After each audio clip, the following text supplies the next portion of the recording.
Welcome film industry professionals, film buffs, and aspiring filmmakers. This is the Cinema Pathway Podcast presented by Paradoxical Films, and I'm your host, Michael Angelo Malachi. Guys, join us on a journey behind the camera, and most importantly, beyond what we know about cinema and the craft of filmmaking. So, sit down, grab your popcorn, drink your soda, and let's ride the cinema road together with Cinema Pathway.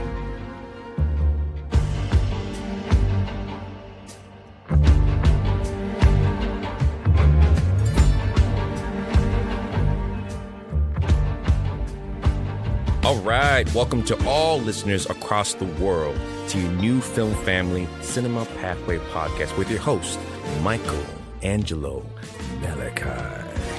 This podcast is for film buffs, film lovers, film critics, people who make films, people who watch films, people who just like to talk about film. You have found your new film family. When I think of Mr. Demerritt's life, his triumphs, and overwhelming challenges, the vision of the Hope Diamond comes to mind. When light penetrates the diamond, it reflects off its facets, and each facet reflects light onto the other. The light of hope has radiated as a deep desire and expectation and a belief in fulfilling his dreams. Just like a multifaceted diamond, that light has penetrated his brilliant career as a filmmaker, a storyteller, a director, a producer, a DP, a music supervisor, a writer, and just like I figured out maybe about a few minutes ago, a rapper and a singer.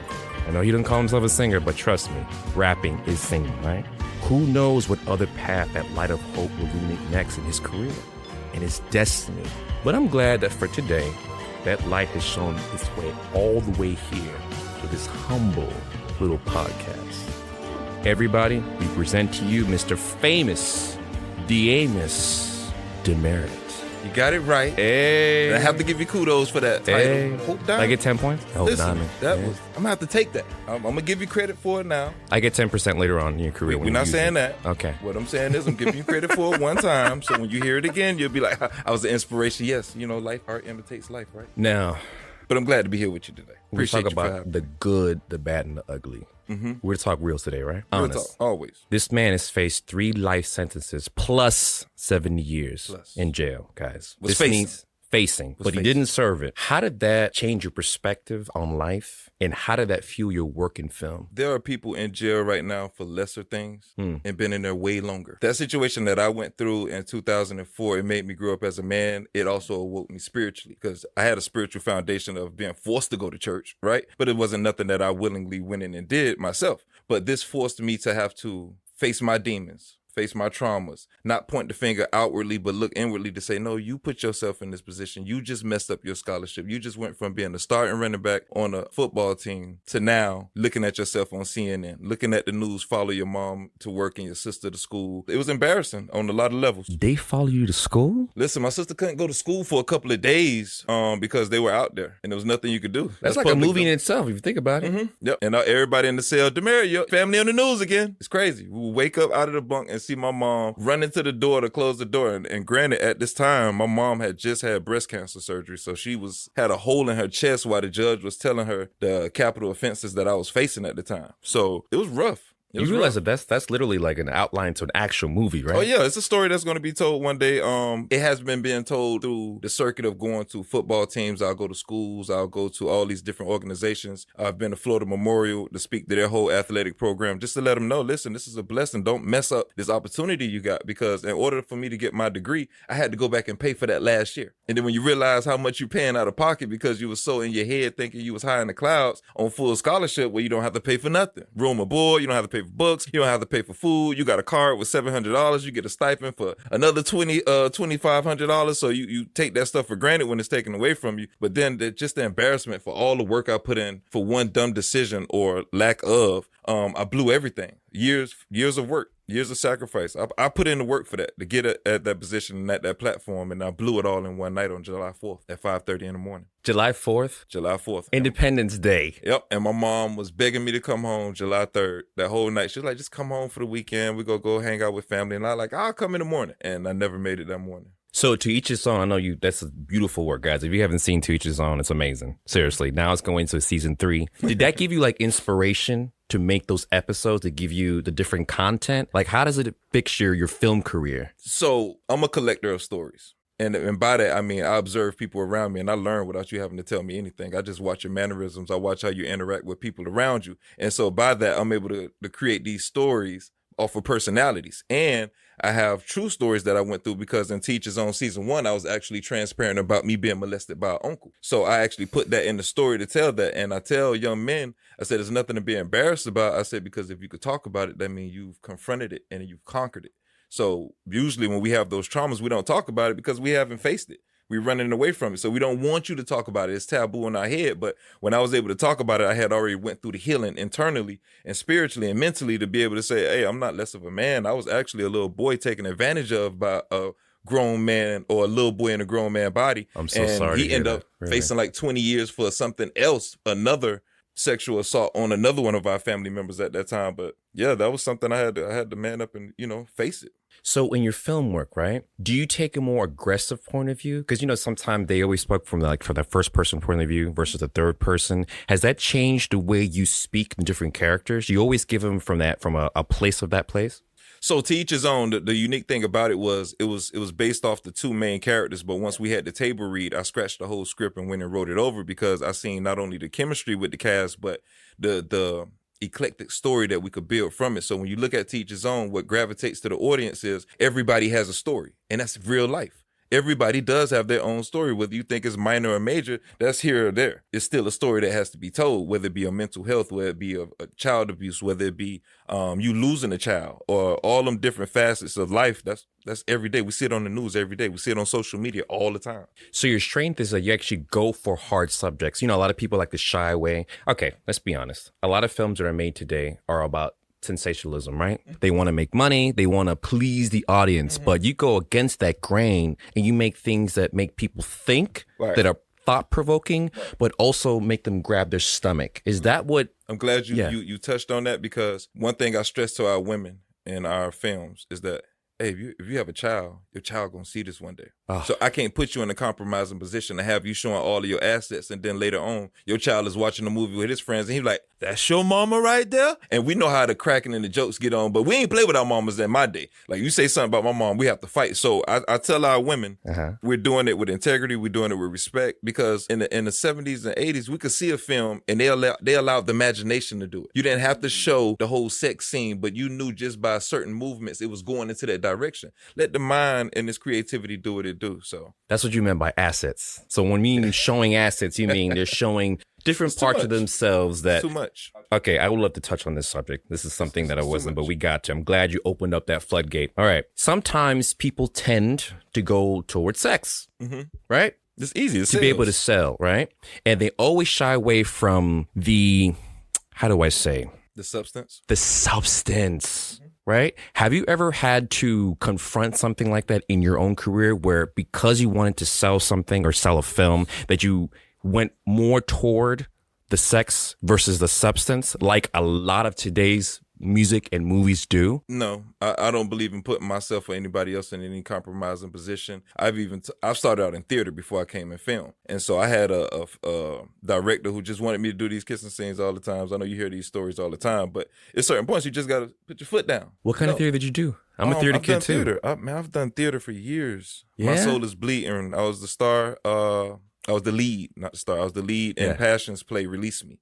I was the lead guy in that one, almost 300 pages worth of script. So I started in theater before I came to film. So that gave me the discipline of the craft for acting in itself. And that also gave me the connection with the actors that I have and I work with and our little ecosystem that we're building and stuff. But to answer your question, it's not that I go and tackle the hard topics. I tell our stories from our perspective. And I believe you can give people medicine with candy. So if I give you candy, right, and I'm giving you something hard, you're able to digest it if it's sweet. You give them medicine? With candy. With candy. Oh, so instead of shoving down a very hard subject, like we've seen in 12 Years a Slave, like we've seen in Schindler's List, like we've seen in a lot of these Oscar award-winning movies, you tend to tell a message, but soften the blow a little bit. Or creatively put it in where it happens subliminally, where the subconscious mind may catch it, and objectively you're not really paying attention to it until later, and you're like, wait, did see that. They did say that. So it's different ways you can work the creativity and the mind. I guess that's that philosopher in me, and being able to attack it through the emotions, through the literal senses. So, I try to attack it from every phase. I'm curious now, what is your main shooting style? I know a lot of people like over the shoulder, a lot of people like close-up shots, a lot of people like these wide expanding shots, like a lot of these action movies. Right. What is your main shooting style? It's depending on the project. Yeah? I'm just saying, I can't go in with one ABC concrete way of doing it, because that's not going to tell that story. So if we're working on a romantic series or project, yes, I can't go in it the same way if I'm doing aggressive content or street content and things like that. So the angles have to be different. They have to be more tracking or trucking shots. It got to be more pulling in or pulling out, or am I doing more drones in this? So I'm using different angles to tell that story, because this is the importance of a good DP. And I have a great DP, James O'Neill, Joe Wesley. Now for everybody, what's a DP? It's a director of photography. They're the person they're the people that they're telling the story with the director, but they're using the camera to tell the story. And so you have to allow them to have a voice in what you're doing, because their artistic perspective is just as important if you trust them. So if we're doing it, we're working on the tone. How slow is it going? How is the color bouncing off of it? Do we want shadows in it? Do we want the foreground? Do we want all of this stuff? It's going into learn the basics and the craft of shooting. Yeah. And most people just think it's just picking up a phone and just going to shoot, and you're actually disrespecting the craft by doing that. But, shout out to you for at least having the initiative to do it. Now, most people like to shoot during the day because they think it's a daylight, right? But I've always known about the golden hour. You know about the golden hour, right? That little minute between 5 and 6, right? Yes. I'm always curious. Do you like shooting in that kind of lighting? Does that tell your stories better? Or do you like really more like studio lighting? Because sometimes they feel like studio lighting sometimes can make things a little bit more superficial, kind of like game show-ish, versus like a movie where you can see someone's like their crow's feet or the crow's eyes or the wrinkles on their forehead. I mean, their actual genuine emotion. I've always wondered that. But you can see that in both interior and exterior. Yeah. And I get what you're saying about the golden hour. My DP loves that time of the day. But at the end of the day, with the cameras and the lenses that are on there now, they get so much definition. Or what type of definition do you want to do? Do you want to do it anamorphic? Do you want to do it spherical? Do you want it these are the different type of conversations you got to have when you're going into a project. It's not just, all right, we got the budget, we got the script, we got the actors, let's go do it. No, we got to do a shot list. We got to do a location scouting. We have to go, what color palette do we want for these characters? All of this tells the story, because colors mean tones, right? So you have to How do colors play in the film? How do the tone feel? Pivotal. Can you give an example? Emotional scene, you may have some dark blue, back shadows. You may have sitting in front of a window and push a light through the window where the blinds are showing on their face, and it shows more intensity in the scene. So you have all these little things that create the story. See, I always wondered, because when I've done my own shots, right, or part of the movies, they've always made me sit in a certain angle, right, versus closing up on the eyes and concentrating on what my facial expression is saying more than my voice. And I always wondered, why is that? It's because the tone of the actual film tells more of the scene and what the person's feeling inside than the actual words coming out of their mouth. So it's all about body language. That's what I was leading to. It's the basic economics of humanity. Body language speaks before the words come out of your mouth. Ooh, I respond to you before I even say anything, whether it be an eye twitch, whether it be an eye roll, whether you see my mouth roll in a little bit. That says anything. And our women are terrible at it, because most of them can't hide their facial expressions, and we see it. What did I do? You said it on your face. That's what you did. You said it on your face, man. What you did a lot of stuff, you did a lot of but stuff. Don't get me beat up by my wife. His wife is a therapist, and she can definitely psychoanalyze us as much as possible. So if you're listening, hi honey. But I'm a philosopher, so you better come prepared. Now, it is said that the art of storytelling began 30,000 years ago. Did you know that? 30,000 years ago. No, it had to go back way beyond that. You're talking about tribal days. You're probably talking about when it's documented storytelling, when they're able to put it in books. But when you go back to the tribal days, whether it's in Mexico or Africa or in the islands, they tell stories orally. So these were passed down traditions through songs, through little hymns and things like that. That was storytelling. Oh, okay. Well, a famous PhD on the internet says something different. So maybe you... But see, that's why we have people like this in the studio to give us the real intelligence. See, you see why he's a diamond? He's shining the light of intelligence in this podcast. I love you, man.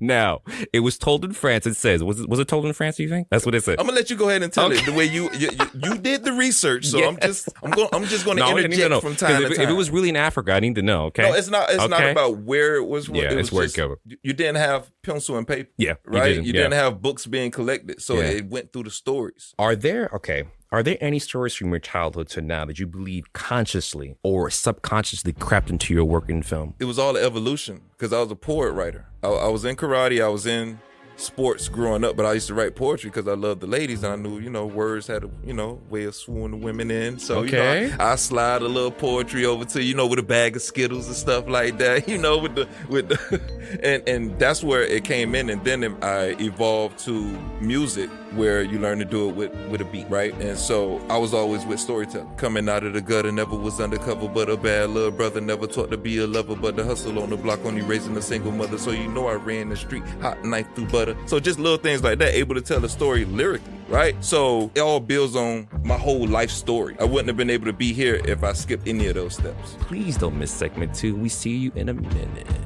Demerritt. I'm saying it right. Demerritt. See you guys in a bit. Welcome to Tell Your Story. It is a masterclass hands-on workshop that is presented by Cine Videotech and brought to you by Paradoxical Films. You will learn how to work with actual film, 16mm, super 16mm, 35mm, and film cameras. In addition, how to load them and change magazines. Furthermore, the workshop will prepare you on how and what it takes to work on set as a first or second assistant camera, the fundamentals of lighting, and the pathway to become a director of photography. For information about the classes and updates, everything will be posted on our website at www.paradoxicalfilms.com/tellyourstory.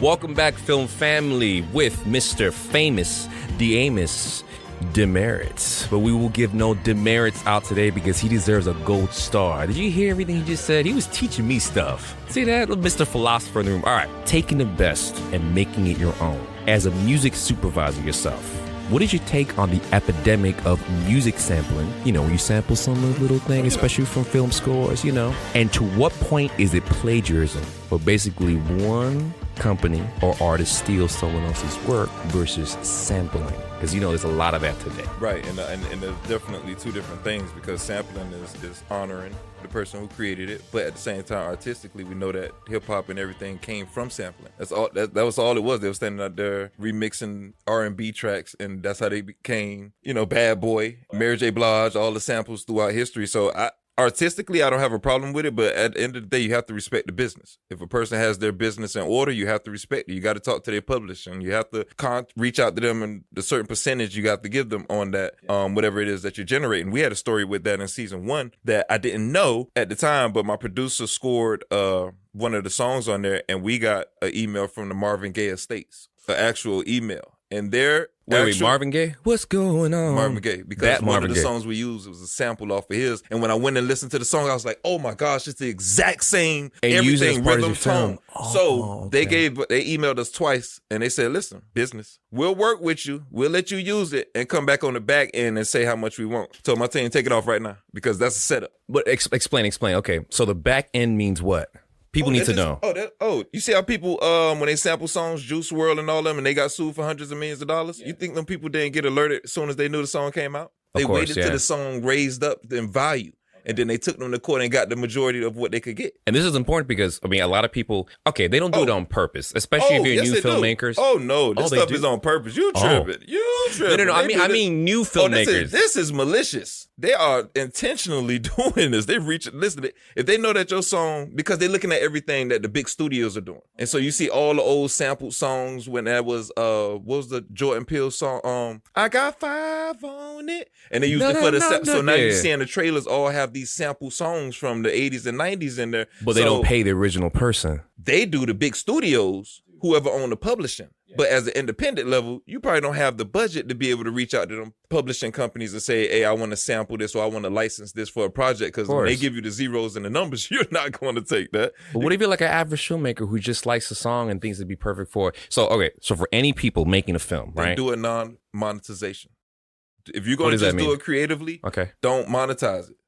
Don't monetize when you get up to a monetization state on YouTube. Do you have to come up with like a document and send it to the original creator of the work? Or if it's as long as you're not making money, you don't have to contact them? You're not understanding me, Michelangelo. What? As soon as it hits online, they have systems that flag it, and they get automatic emails, whether it's on YouTube, whether it's on IG. Universal Music Group snatching most of their music off now. So if you have their music on there on IG, they probably could sue IG for that at a certain point. So it's even if it's a random person, just a random person who has no money, just a random Joe they'll just take it down. They'll mute it. Oh, that's why when you see on YouTube when they say copyright violations. I honestly didn't know that. I mean, I'm in music, and I honestly didn't know that. Most so artists you're don't own me. their publishing or their masters, right? So they go into the big companies to get these licensing through. But when you're working independently, let's say the Marvin Gaye estates, so he probably owns a portion of it. So that's why they were able to reach out and reply to the way they did. But we still end up saying no, we're not going to get screwed in the background. Go ahead and take it down. It messed us up on our premiere. So basically, because you have the music in the background, they can take a lot more than you intended, especially with your overall sales. Right? Is that you know how important music is? Correct? Of course, it sets the tone for the film. It really does. You ever listen to a film without music? Of course, no. Actually, never. Say, don't even agree. You didn't even listen to me. You just agreeing with me. No. But it's true. It's true, Mr. Demerritt. But you need. I'm sorry, Mr. Demerritt. But the music sets the emotion and the tones of it. So it's equally important. So that person put in that hard-earned time in that studio of creating the lyrics or creating a beat. They're gonna want credit for it. Some of them may even say, "Hey, I don't want no money. Just make sure my name is in the credit for it." Whatever you be able to negotiate with them. So I believe in creating a brand and a company where when we start reaching out to these people, they'll see our track record, they'll see our work. It will speak for itself, where it's not just you just trying to do it because it's a quick money scheme, which everybody using music and film in now. Yeah, it's just a get rich scheme. So they go into Tubi putting out crappy stuff. It's horrible, right? But they're making money from it because they're making it over sexualized, and there's always somebody getting shot or killed in it. There's no storytelling in it, but it's able to keep a person's engagement for over 30 minutes because people scroll on social media and that's all they want to see. Somebody getting shot, somebody getting robbed, somebody in the drama stuff. It's that. And see what we talked about earlier, sensationalism. But they use it for that. Don't give in to sensationalism just to get your numbers up is what you're basically saying. Right. Use your brain, right? And come up with something unique and something that tells your story without having to give in to everything that most of these major studios give into. I give you props for doing that because a lot of people will buckle under that knife and say, you know what? I need money and I need my production company to grow. So I'm going to give in to whatever is the hot thing of the moment. What was the moment that you realized that this was something you do for the rest of your life? When you realized the arts? Because I know that you do many different things. But when was the moment in your life where you realized this is where I transitioned into a serious filmmaker or a serious producer? Because those are pretty big titles. Right. I'm actually still learning it. I haven't arrived anywhere.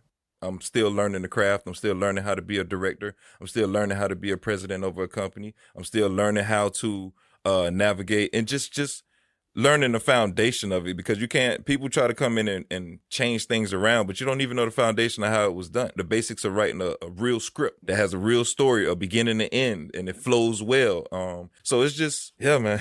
Where did you get your training? Because you're very eloquent, your speech. Where did you get your training for all of these different artistic careers that you have now? YouTube Academy. No, I'm just playing. But really, no. But you'd be surprised, guys. That's some people learn from YouTube. I've spent time on YouTube, but I'll say this is the purpose of having a good community because those people who are seasoned in it, 20 years, James O'Neill, who's been doing DP for almost 20 plus years, he's sending me homework every week. Study this director, study this lighting, study this way, and I have to sit down and do it myself. So I'm isolated a lot because I need to study. I have to grow. So when I come back out, you really see, oh, that's what you've been in there doing all that time. So from season 1 to season 2, you see the growth. Season 2 to season 3, you see the growth because I had to go hibernate for a little bit in my learning chamber and I had to go up my skills. See, this is different because a lot of people come from that microwave society where they think, all right, I'd have to get this done at a certain time. I have to have a certain amount of messages or a certain amount of points to give to make the audience happy, and microwave 10 seconds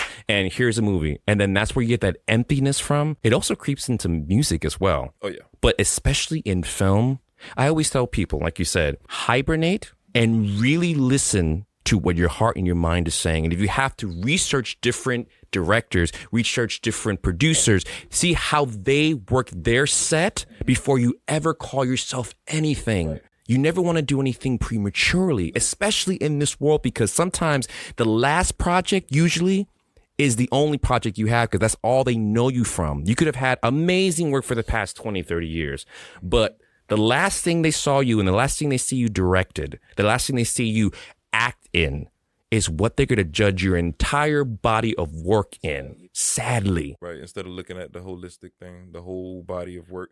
Yeah. You can't skip steps. And the thing is, you disrespect the people who put in the work for it, for you to be able to tell the stories as easy as we do to put them on these platforms. People had to go through years of production before they got one project out. Right. And we're throwing these things out every month. Doesn't have to be school. But you have to school yourself, right? You have to learn the craft. You have to. Right? All the master classes we have out there. Are you going to invest in pay for a video or two, pay for a mentor, pay for somebody to give you some critical analysis? I had one thing before I released the project musically where I invited 40 people over to my house personally. And I had folders for all 40 of them. There was DJs, bloggers. There were all type of different people, all walks of life. And I went through my album with them and I said, okay, I want you to critique everything on here. And I left with valuable information on my album. I knew what to put out for the single, all of that. So you left yourself like a carcass on a table. That's just what my producer said. He said, you did. Who nails themselves to the cross? Yeah. Because with all these different opinions. Oh, it came. And that's just how it went. I had to take it. But you know what? You probably learned more from that because if you see it from a different person's point of view, ultimately, right? They tell you, I don't like this acting. I don't like the way you shot this. I don't like the way you presented this because I don't understand. Just recently, something we had done in studio. What do you call that? Where you summarize the episode and things of that nature. And I remember saying it out loud. And the person in there was a good friend said, I understand where you're coming from, but the way you wrote it, the way you presented it, it's not coming off that way. And that taught me more because I'm like, look, if the average person can't look at your film and can't look at your work and understand it from the very first frame, then maybe you should rethink it. Now, doesn't mean you have to please everybody, guys. No. You do the best. Trusted counsel. Trusted counsel. Yeah, people who love and care for you, not trying to bring you down in this career because you know how this career could be. The power in partnership. Listen, the wrong person can see you in peace and leave you in pieces. The right person will see you in pieces and lead you to peace. It's all about the people who you're partnering with, the people who you're connecting with. That is so vital. If you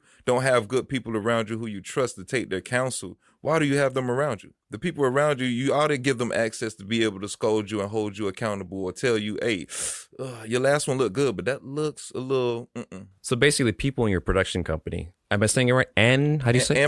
Ampu, right? Ampu Production. Everybody you have is someone who is trusted, someone who will give you valid advice, critical advice, and things you need to hear, not things that you want to hear, Especially when it comes to skills. When you have a certain skill set, especially as a filmmaker, right? You never want to let yourself slip down a horrible slope of pride and ego, where it's like, well, I've done this and I've done the other, and you have to listen to me because I know what's best. No, the best inspiration you can get are from the people around you, people you don't expect, and people who would tell you the truth. Success is when everybody around you is successful, not just you. So when we're pushing everything, it's not about, oh, you directed it, you created it and wrote it, so what? It wouldn't have came to life if the actors wouldn't have sacrificed their time and their talent to come in here, or the DP didn't take his time to read the script and go over the lighting program and us to get a shot list together and all this. It does not matter. I do not matter. So I am an important part of the equation, but at the same time, equally, I'm not. You're not the only part. And guys, everybody from the director, down to the actors, down to the people who get your coffee, down to the people who clean those floors on that film set, they're all just as important, because if it wasn't for all those little pieces, the big piece wouldn't work. And we've seen that, right? And the good thing about that, we're talking in business, right? But person's personality and character that's who they are. So if you treat people like that on set, how do you treat people outside of set? How do you talk to the everyday Joe Blow, that you see crossing the mom and pop store? And you want to get rehired, right? That's another thing, guys. Think about your attitude and everything you project onto that set. We're talking to a film stage and a film set. Everything you do, from saying hello to saying goodbye to what you do in front of that camera. Yeah, you could have given an epic performance and everyone could have been clapping. It was wonderful and they got it on screen. Great. But if that director or if that producer says, I really don't want to work with this person on a movie set that's 3, 6, a year long, right? You don't get rehired. So your character and your attitude is just as important as the time that you give. And ethically what you're doing on social media now also. I hate to put it like that. Yes, it's your world. You can do whatever you want to do, but the perception and everything you're putting out there to the world, it represents us in connection. So if I don't like the way you're carrying yourself, I'm sorry. I can love you as a person, but until that image and that representation change, we just can't do good business like that. Yes. See you guys in a bit. We would like to take a moment to thank our partners who help make this podcast possible. Cine Video Tech has been providing film equipment, training, and services to the film industry both inside and outside the U.S. since 1968, which provides directing, writing, and assistant director services. And ComTV offers consulting and production services for a wide range of entertainment, marketing, advertising, and commercial projects.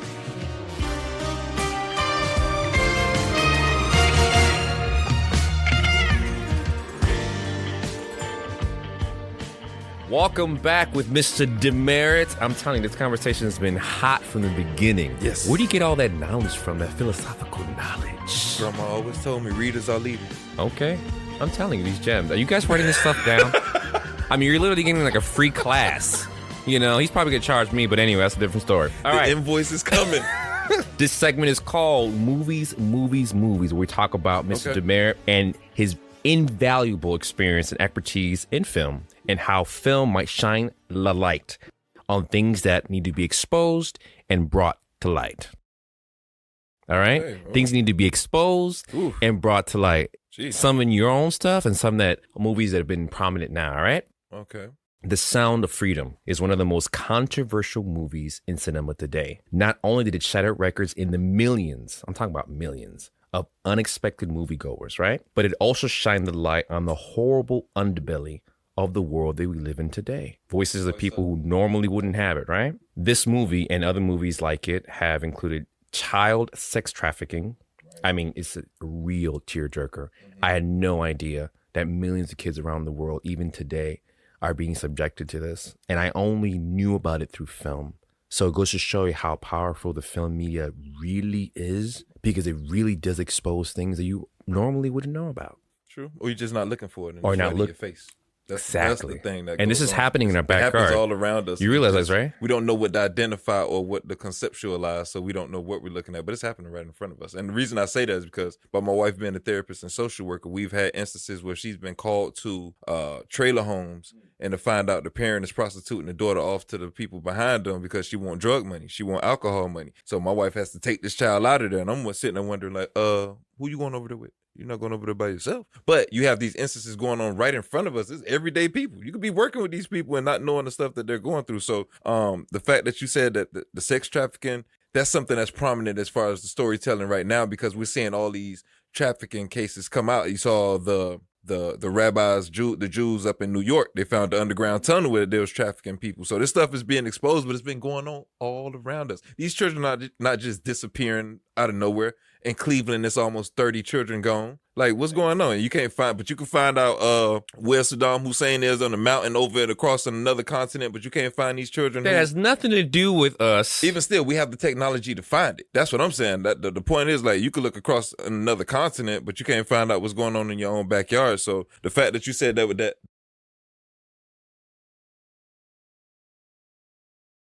people like me live Sound this. Of Freedom, yeah.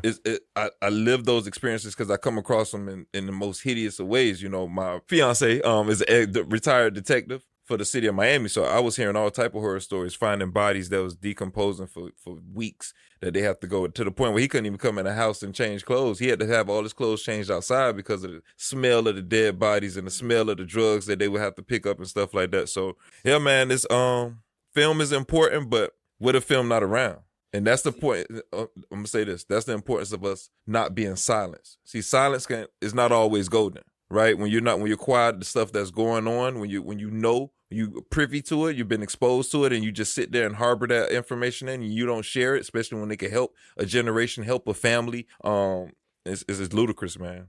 I know it's sad what happened to you when you were younger. I know about the molestation. I'm sorry for that. I'm sorry about different. But the reason why I bring that up is because that's how powerful this medium of film really is, and about people not denying their own story and just going for the money, for sensationalism. Because important stories that can actually change lives. Yes, you may not make millions of dollars, but the real treasure is how many lives are you going to save? How many lives are you going to bring to the forefront that people had no idea about? And it becomes a trickle effect, right? A domino effect. You change this life, all of a sudden this entire community is exposed, and then another entire community exposed, and then that person who watched it in Japan, who the same thing is happening to them, says, you know what? Maybe I should speak up and say something. So you have no idea how powerful your story is, and no matter how ugly your story is, and that's what I was saying. I don't like saying ugly. I like saying challenging. True, but it just comes to the type of person that you are. Like, yes, it depends on the topic that you're talking about with the story, but you have to remember this. If you're exposed to something or you have information about something and you don't say nothing to do anything about it,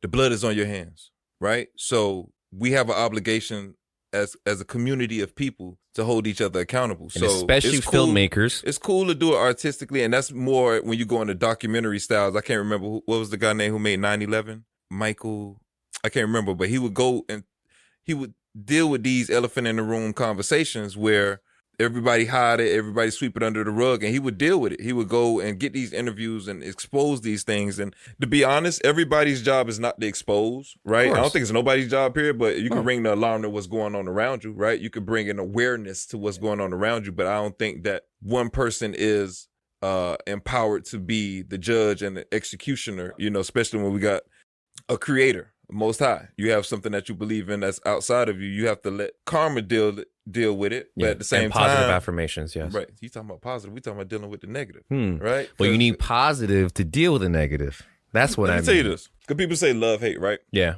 And I always say, no, I just love strong, right? And I say, I love my family enough that if you come threaten my family, I will lay you down. That has nothing to do with hate. That has all to do with love. And protection. So, right. So dealing with them, positive. Right. But with them ugly situations, you have to take it as it is. There's always a dynamic. There's a duality in life. There's positive, there's negative. There's light, there's dark. There's up, there's down. It's a duality with everything. So without that ugly, you would never be able to recognize and appreciate the beautiful parts of life. So like we were talking about before, you need those struggles. You need those ugly moments. You need those dark times because they bring out another side of humanity that you probably didn't recognize at that time. Had I not faced 3 life sentences going to age 21, I wouldn't be going into age 40. I know I don't look it. It's okay. I wouldn't be going, I wouldn't be age 40. But I wouldn't be the man that I am without that experience. So it was good that I faced that early in my life. So now I have a different appreciation of life. I have a different appreciation of empowering the people around me, a different appreciation and perspective of say something. Just say something. That was my whole thing. Like I knew the people around me who I got in the case with, I knew most of them wasn't good dudes. They were my teammates, but they were assholes. I can say asshole, right? They were. I can say assholes. Okay, they were assholes. Say it like you mean it. Go ahead. And my spirit was discerning at the time, but I was just trying to be a good teammate. So I bring them around the house because they out of town. So I let them eat with my family. And then I'm facing 3 life sentences. They throwing all the stolen products in my apartment because I got arrested first. I was outside at 5 a.m, just chilling with a girl. But they got me, and then they searched my trunk, and all the evidence from all the robberies is in my trunk. So that's why I got thrown the most on my case. See, now it's interesting. You talk about dark and light, right? When it's related to film. People have a tendency to shy away from those traumatic experiences, saying that it's too traumatic to put it on film. Meaning that, exactly. So for movies like 12 Years a Slave, right? Or Schindler's List, I think when you get to the core of how ugly life can be, that can teach people more, right? And grab their attention more than shying away from it. And basically, you see where I'm going. You said how ugly life could be. No, yes. Life is beautiful shit. It's people that's ugly. Oh. The hell you talking about? Life we're going is there beautiful. now. Nature ain't attacked like nature. Well. The only reason why nature reacting the way it is because of the way that we're treating the planet, right? So nature in itself is beautiful. Life is beautiful. It's people. It's the potential of what we, So let's just for to each his own. First of all, if Go you just heard his story now, you definitely have to watch Each His Own, because a lot of these episodes that he has on there tackles these issues like schizophrenia, things that people usually don't talk about. Especially, I don't know what it is in the African American community. Usually, therapy seems to be something that they kind of shy away from. It was taboo. It was taboo, and now it's becoming more mainstream.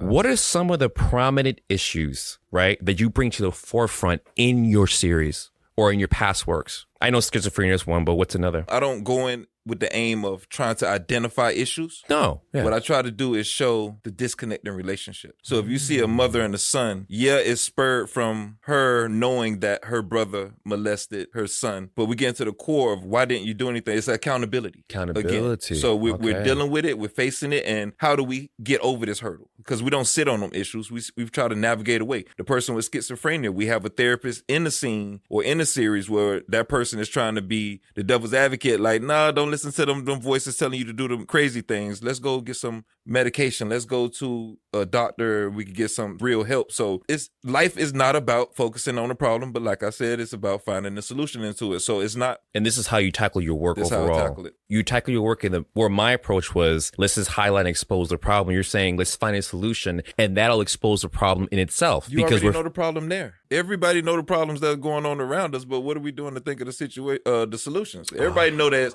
we have a homeless problem going on, right? Everybody know that we have a lack of literacy where these boys can't read over a third grade level. Everybody know that. But what are we doing to find the solutions? How do your films tackle sensitive subjects like that? For example, obviously The Sound of Freedom is about child sex trafficking. I give you one. And they had some really, I don't think I've cried that much in my life when I saw the adult touch that child on film. And I always think, right, because nobody really wants to play the bad guy in a film that way, right? Because like, I don't want to be typecast in playing such a dark role, but it has to be told, right? But they did it in such I would say a magnificent way. It was very, very tasteful. Yeah, they had graphic scenes, but they never went there where they exposed a child or exposed the adult in any way. But people knew, they could assume what was happening. How did you tackle, or how would you tackle sensitive scenes like that? Are you talking graphically? Yes. Don't. As a filmmaker. You don't have to. You let the subconscious, you let the That's what I mean. Like how far do you go, or how far have you gone in your own works? No, I'm from the old school era where you didn't have to show everything. But what I would say, as far as one of the hardest issues I think we tackled as a production team, was a project we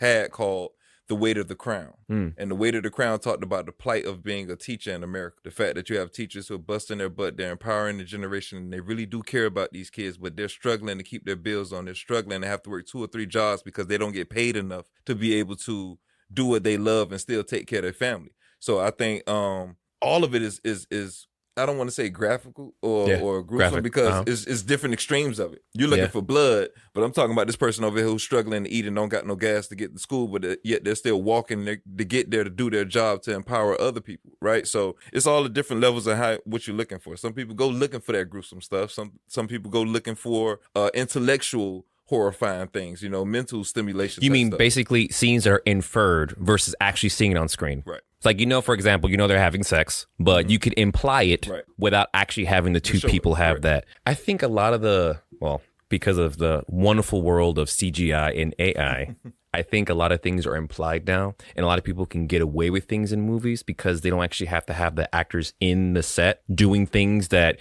usually would cost a lot more. Did you really just say that? After Power is out? And I ain't knocking Power because I sit and watch it with my wife. That's true. That's true. Most. Everything. Let's just say most. They showing everything except the sock in the middle. Come on now. It's like they was about to call Hugh Hefner over there to come direct the scene. Well, I ain't putting you down 50 or nobody. I know. No. I like much love, but what I'm saying is it's all around us. It is all around us. It's all around us. You see a headshot? I mean, we actually had a shooting scene in season 3 where my wife looked at me after she said, "Was that real?" And I was like, "You think I'm gonna kill somebody on camera? What's wrong with you?" Like, no, it was CGI. It was added in afterwards, which the real effect, and that showed me as well how that desensitizes us, right? That in social media, that we seeing these things over and over. Somebody getting shot in the head, a head getting chopped off. That when we see it in real life, or it's going on in a third world country, or it's going on somewhere in real life, we don't even look at it the same depth. We look at it like, oh, casualties of war. No, that was a child and a mother. They just bombed the whole school. Like, what are you talking about? Like, let's identify it and say what it is. So, yeah, man, we're in a weird time. I love your film style because you don't shy away from anything. You really tackle it head on. While some filmmakers have a way of going around the subject without tackling it directly, you're the other way around. Wouldn't you say that's the person? Yeah. Because we could say Spike Lee. That's true. He went on the Jungle Fever. Well, went on to do the right thing. Yes, he did. He went on to Crooklyn where they was talking about the cocaine epidemic during that time. Yes. These are issues he's tackling in that time. It might not be as relevant right now, but in that time, it was needed. And he was tackling it. So it's learning from my ancestors, learning from the people who came before me, the people who didn't have jelly spine. They actually had a back. Which filmmakers inspire you the most to do what you're doing now? That you can honestly say, wow, this person inspired me to do this. I mean, I have a few of mine, to be honest with Nobody. you. Nobody. Why? I draw from everything. Like I learned from Bradley Cooper. I learned from Spike Lee. I learned from Quentin Tarantino. Yes. Martin Scorsese. Oh, of course. Right. So yes. I study them. Right. Like I study life. But your inspiration has to be something that a passion burning in you, right? And a lot of people like to give that credit to other people, but it has to be something that you dream of because at the end of the day, me being inspired by what you do is not going to make me keep going when I want to quit. Or it has to be something that you're inspired by. It has to burn in me. It has to be burn my in you. passion. So I could look at it and say, oh, that was so dope. Oh, I appreciate how they did this or how they told this story. But at the end of the day, I have to know it's my purpose to do it. Okay. So this next segment is called To Each His Own Corner. Are you ready? Oh, man. Hold on. To each his own corner. So you use to each his own. Uh-huh. Hold on. Is this new? I do my research. This new? Okay. I do my research, sir. Are you ready? To each his own corner. Sit up. Let me get my body language. Yes. If anybody didn't know, if I haven't said it enough in this podcast, season 3 of To Each His Own, one of his most prominent works is coming out. It tackles things. Oh, it's out. Oh, it's out? Prime Video Live. Oh, Stream. on Prime Video Live. Okay, go get it right now. Okay. Go ahead. I'm ready. So, you are. Well, let me get my notes. All right. You are a resident actor in the house as well. Diamos.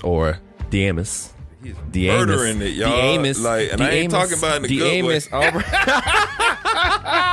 Has starred in, produced, written, and directed an award-winning series called To Each His Own. We show with the right motivation, delight, and tenacity.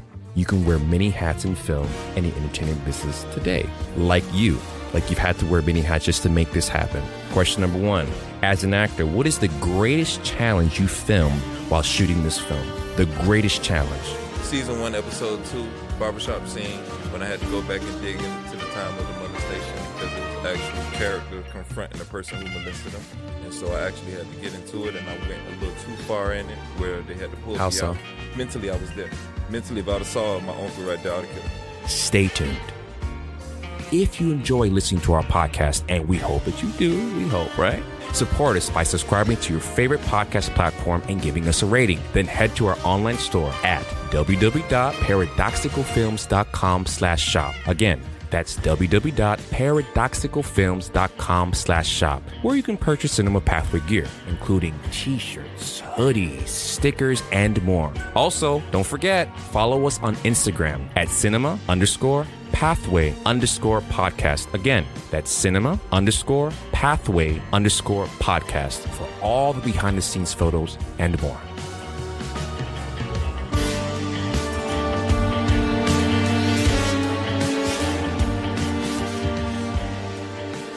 We are back, film family, with the final segment. I have to admit, I'm kind of sad it's the final segment. I mean, do you have to go? Can you just stay? Can we do like maybe 2 or 3 more episodes? Is that all right? That's when you go that far. That's when I say know yourself. When you're able to do the inner work, the shadow work, go through your traumas and facing and confronting and stuff. You know where it can take you because mentally you've had these thoughts in your head. Oh, if the opportunity just came. Oh, if the right day come and I just so happily cross this person, I would knock their head off. I'm sorry to say it like that. No. I'm just saying, it's just keeping it real. First of all, do not apologize because this is what this podcast is for. People need to understand the reality of life. And of course, if you've ever been through molestation, something that horrible, that's exactly how most people will react. And if you can capture that on camera, which I know that you did, we did. It's called a success. And it was fun. It was crazy because I was nominated in 2 festivals for best acting because of that scene. And the only thing about me, I don't want to keep seeing that scene. Like, so in my head, I'm like, okay, I could appreciate you appreciating the art, but I don't want to keep seeing this. I don't want to see a still shot of this. I don't care. It looks good with the tear coming down and the gun in his hand. I don't care because mentally I'm going back to that place and I'm visiting it as a 5, 6, 7-year-old. and it's taking me somewhere else. So that would have to be the hardest scene I filmed as an actor. How does it feel exposing the deepest, most vulnerable part in front of? Remember, I hadn't confronted it. It's just that when I had to go there to get the emotions to make it realistic, that was just the tough part. But I had great people around me where my DP knew to shut it down. My casting director and assistant director were able to pull me to a private spot. And even some of the cast, they shut it down because the energy was felt in the room. It wasn't just vocalized. You could feel it. It was like, wait. It's like the lights just cut off and it went to a horror film. What kind of advice would you give future actors who have to go through something that private in front of basically a room full of their peers? Do your work. Do your inner work before you get on scene, before you accept that scene and you know the levels that they need you to get you at. To be honest, I would give the advice I would give, don't even go back to that place. Find another dark place you could get if you got to get emotional. Because that place would be too dark. Some people, it's a trigger. It's a trigger for the rest of your life. Like they say, when you lose parents, right? You never get over it. You just learn how to deal with it better as the days go on. You know. So doing something that deep could be something traumatizing to the actor. You're already traumatized.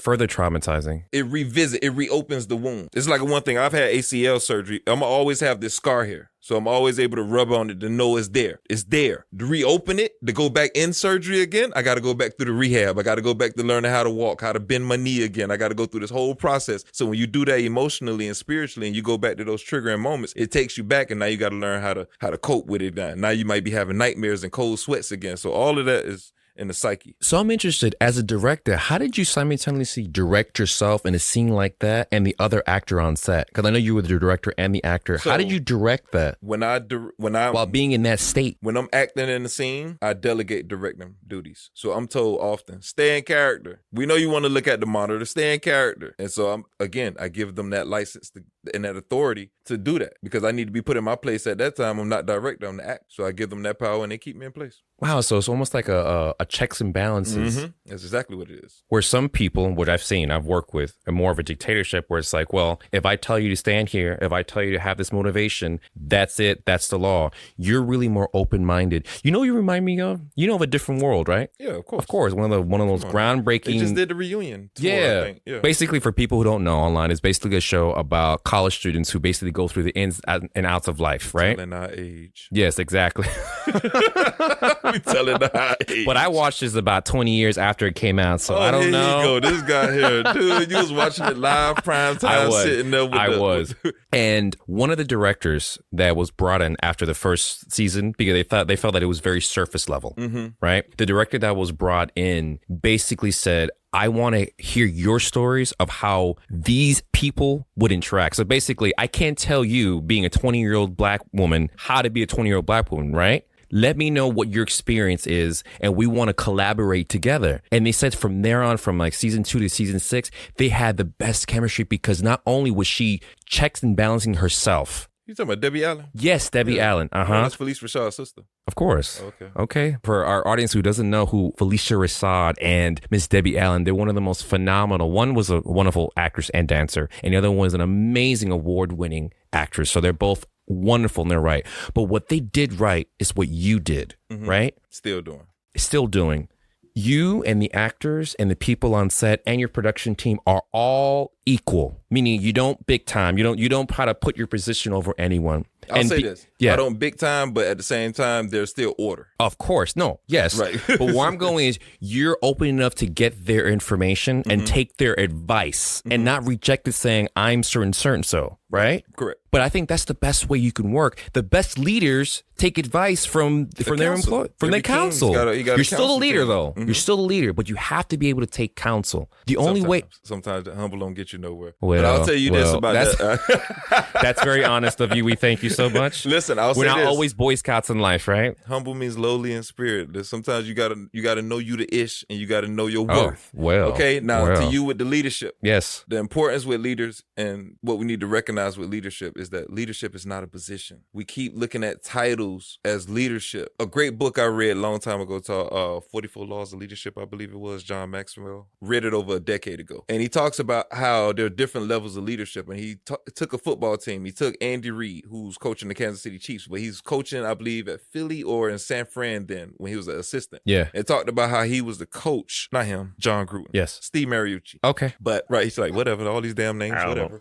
Know. But how you have an offensive coordinator who runs the whole offense. And because he had that position, he thought he ran the offense. But the real leader was the quarterback's coach because he had everybody's ear. He has everybody's heart. So it's not matter what title you have, it's what impact. Can you make things move? Can you make things happen? Will the people listen to your voice? Because see, what most leaders don't realize is that they're leading, but nobody is following. So if you turn around and when you're on following set, you, it's the same way. It's the same way. If you're a film director, it's the same way. And that's how you get the best out of them and the best out of yourself. So you're happy, they're happy, everyone's happy. And it also comes from serving. So I'm serving them. If I'm serving you the script with this role. That's me serving you. Wow, I never thought of it that way. I serve you food. I'm serving you. So we're both serving each other. They serve you with the talent. You serve them with the script and the role. It's a dance. Everything goes back to each other. It's just broken up in different concepts where you get to understand it in its totality as a whole. First of all, that's the first person who's ever explained it like that. Seriously, I'm really mean, but it's true. You're laughing, but it's true. But that's, first of all, please give me a role in your next production. That's wonderful. This is great. I want to dance. I want to dance too, mama. Last question for To Each His Own. This is something you probably didn't know, but in 1940, did you know that in 1947 there was a movie produced also called To Each His Own in 1947, where the protagonist fell in love with the pilot and he bore his illegitimate child after his death in war, right? The person who bore the child tried to adopt the child, but she was not able to because she was a woman and because of her age, and the boy ended up with another family.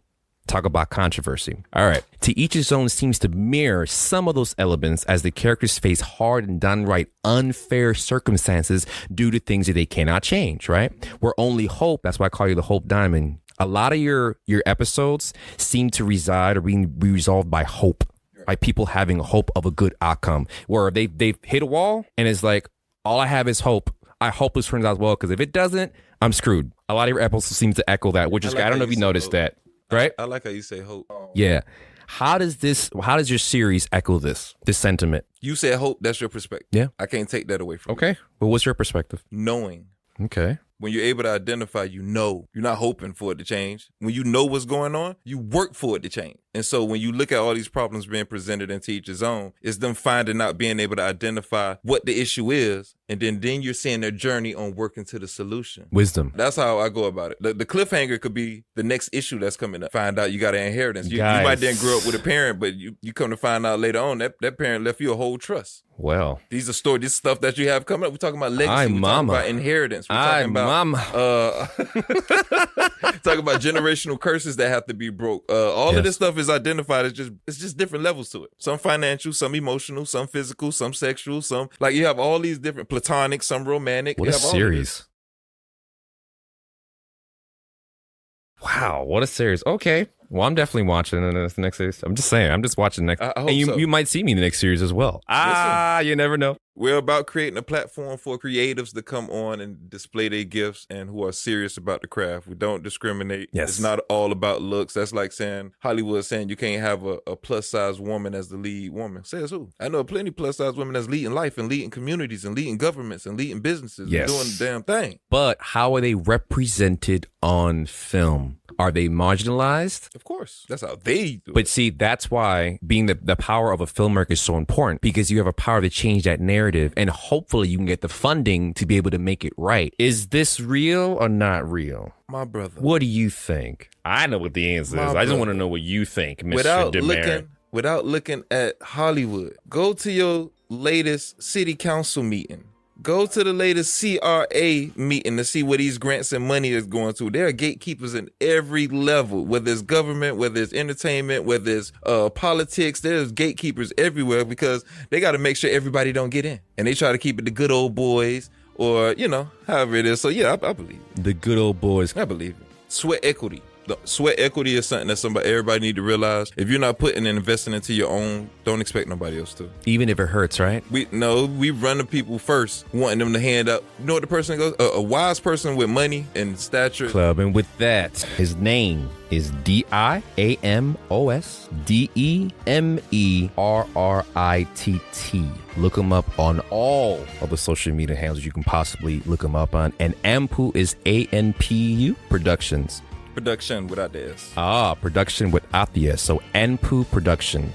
Guys, before we go, I just wanted to say it really has been an honor having you in this studio. You really do give hope like a diamond. That even if you're facing 3 life sentences, right, and plus 70 years, right, that would have ended anyone's life already. Their mindset would have been, I have no future. But because of that hope of light inside of you, you use those experiences to shine many different facets of life, including film work. It's been an honor, man. Thank you, man. I love you, brother. Love you. Love the team, right. man. You guys great over here, man. Got to do this again sometime. To our listeners, thank you again for joining us in the Cinema Pathway podcast today. I'm your host, Michael Angelo Malachi. Our producer and director is the lovely Juliet Asson, and our associate producer is Victor Hugo Pereira.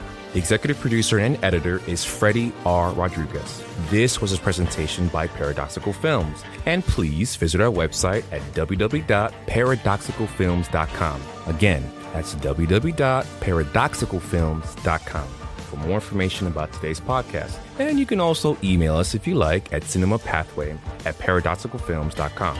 Again, that's cinemapathway@paradoxicalfilms.com, where you can send all comments, suggestions for all future episodes.